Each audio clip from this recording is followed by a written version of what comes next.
Hey babes, welcome to Wine in My Foyer, a podcast hosted by me, Bianca Tickner, where we talk all the real life things while sipping and learning a little bit about wine. Tune in weekly to find inspirational and current information about womanhood, city living, cuisine, travel, and growing in age, direct to you from my New York City apartment. Here, we focus on life's beautiful sensory experiences and how we can use them to brighten our worlds. I hope you learn something, laugh a little, know that you are not alone, and most importantly, that you will be inspired to live your most flavorful life. Pull up a seat, join me in my foyer. Hey guys, welcome to episode 1 of Wine in My Foyer, where I host you on this journey called life from my living room in New York City. So we're gonna be sipping wine in my New York City foyer. We had episode 1 before, but this is a relaunch, okay? So this is starting it for real because this time it's actually gonna go to podcast. So like and subscribe wherever you listen to your podcast, and also subscribe because it'll also be on your YouTube channel. So here we are. I'm your host, Bianca Tickner. This is my New York City foyer, and we are gonna have a really good time getting ourselves to living our most flavorful, joyous life. So here we go. Stay tuned. Episode 1. This episode is called We Are Moving. It's an announcement and a secondary announcement. So stay tuned to hear where we're going, to hear how we got there, and to hear a little bit, a kind of a big wrench in the story. So stay tuned. Listen to this episode, and here we go. We're moving. So let's get it started with the wine of the day. And because we're going to be talking about a particular location, I'm not going to say where this is from, but it's a rosé made from Menthea. So if you know what that grape is, then you might know what we're going to be talking about. But since it's beautiful and gorgeous outside, we've got some rosé to set this season off.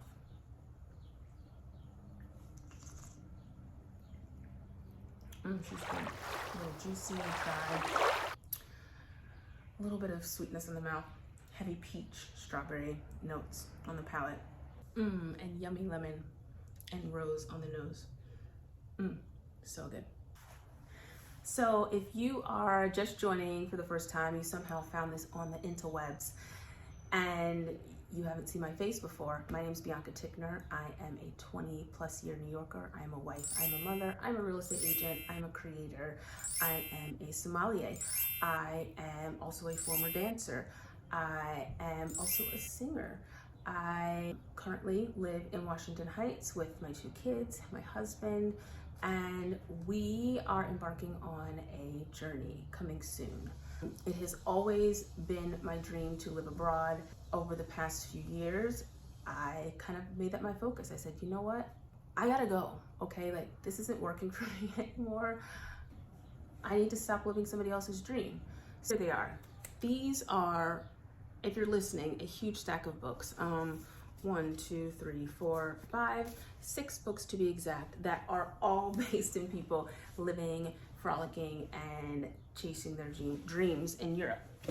And so I decided one day, specifically in 2020, as things were like getting crazy, that I wasn't going to read books about people living my dreams anymore. I was going to make them true for myself. And I told my husband, I said, look, I need to move abroad. This has to happen. This has to happen in my lifetime.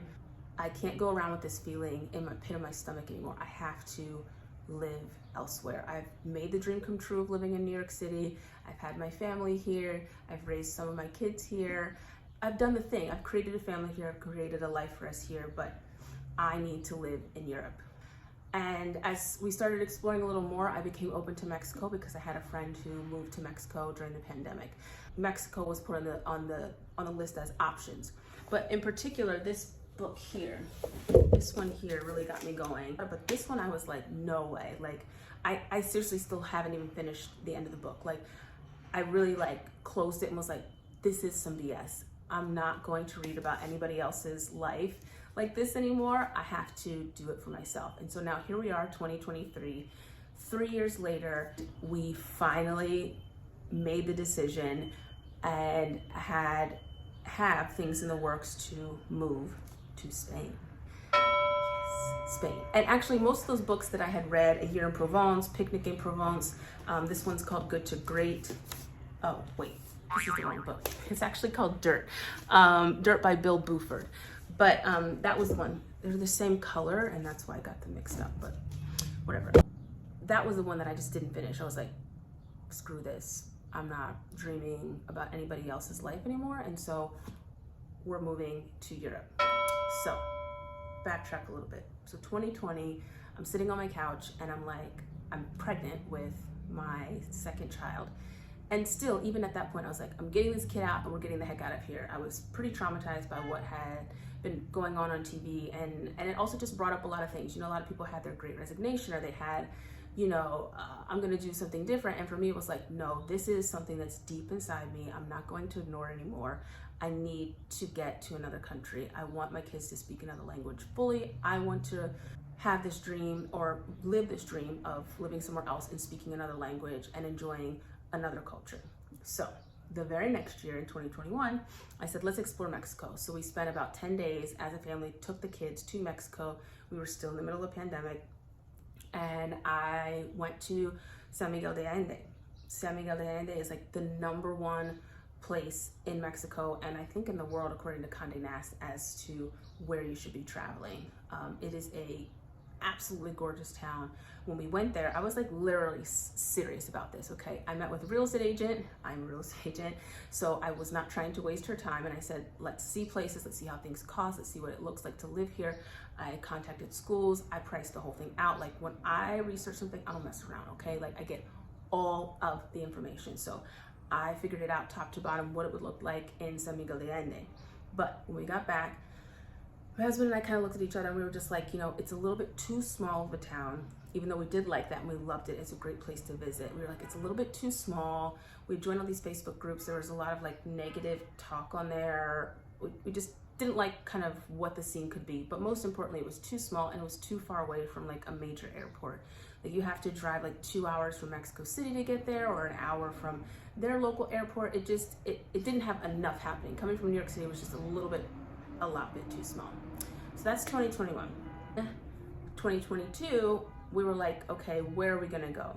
And it came up that my husband had a sabbatical. So if you've been following me for a little bit, you know that last summer, 2022, we spent 3 whole months in Spain. We had been to Spain before. We had been to Madrid, and we had also been to Barcelona before. Yes, I just said Barcelona. Don't judge me. I talk with a little Spanish lisp now, okay? After 3 months, I'm Spanish. We spent 3 months in Spain last year, 2022. We loved it. We were in Malaga for 7 weeks. We did about 10 or 12 days in Italy, which Italy is its own story. We will also talk about travel nightmares, travel tips here, and that is one for the books. So coming to you soon. Oh, and you know what?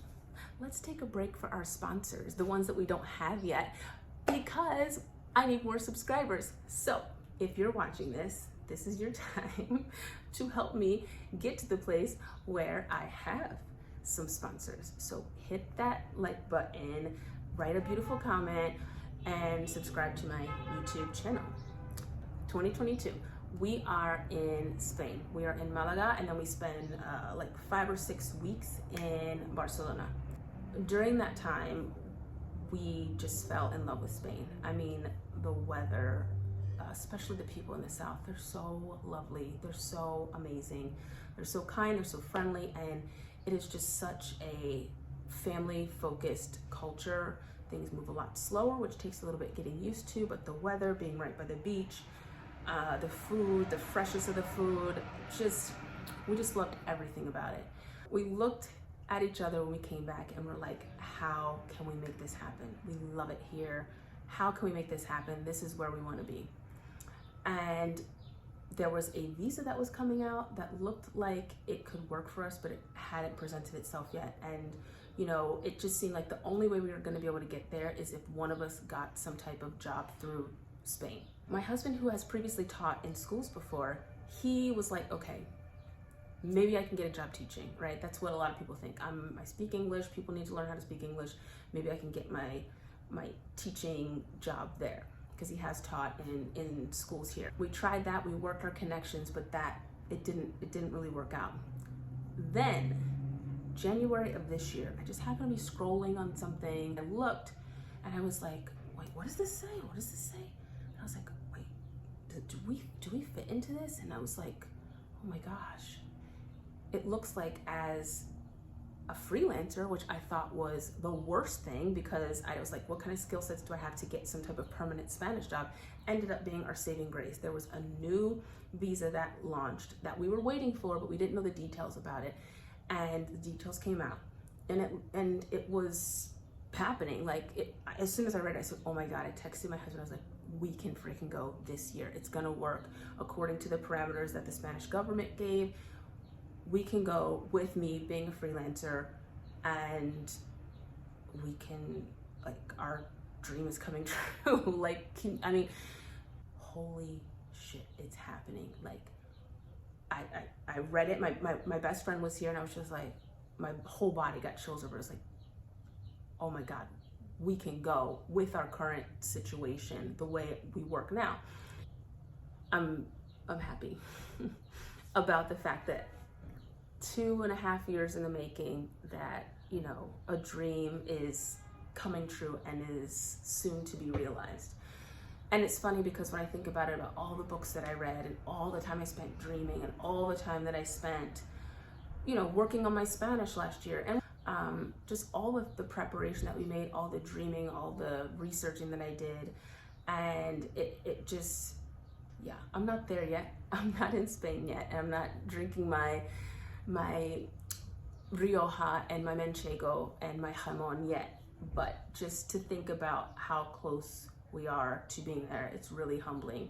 And it also makes me think about a time when, a few years ago, I was in Miami and I was visiting a college friend, and I was in her car, and I can see it clear as day. She drove a little, like, Mini Cooper. And I just said to her, I was like, you know, some people say stuff, but, like, I know it. I know that when I turn 40, I am going to speak Spanish. I'm going to, like, this is going to happen for me. Like, I know that this is something that I want and that I'm going to do.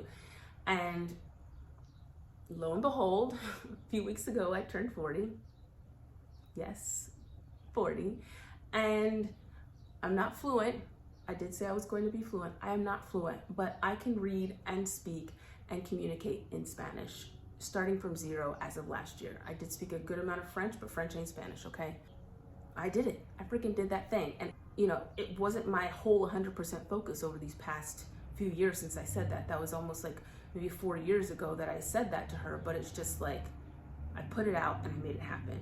And sometimes, you know, I personally need reminding of myself of the things that I've done and that I've accomplished, that I said I'm gonna do, and I did. Because a lot of times I can be really hard on myself, like, I don't have this, I don't have this, I don't have that yet. But, like, really, like, guys, I want you to take time and go back and think, like, oh, just the little things that you take for granted, because so often we just take for granted all the stuff that we've done in our lives. And for me, I know I can be extremely hard on myself and be like, nah, like, this is BS, like, I haven't done anything. Wait a minute, let's roll back the beautiful bean footage and, like, really take a look at what you or I have accomplished. Like, there are some things that I've done in my life that I have a lot to be proud of, right? And that's part of the journey. There's more to come. There's more things to do, but, like, I am sure that you have done a lot of cool shit in your life, and so have I. And we need to really pat ourselves on the back, and I don't do that enough. And I'm thankful for friends who help remind me. One friend sent me a message today, was like, girl, like, do the thing, you know? And she had no idea that I intended to restart this today, but, like, you know, it's just important to surround yourself with people who, like, talk cool shit about you. So I'm grateful for my homies. But back to the message here, it's just that, like, to be here in this moment of soon to be moving to Spain is amazing. That's it. That's a wrap on episode 1 of Wine in My Foyer. Keep your eyes peeled for the vlog and your ears peeled for the podcast, which both drop next Thursday. Stay tuned. Cheers.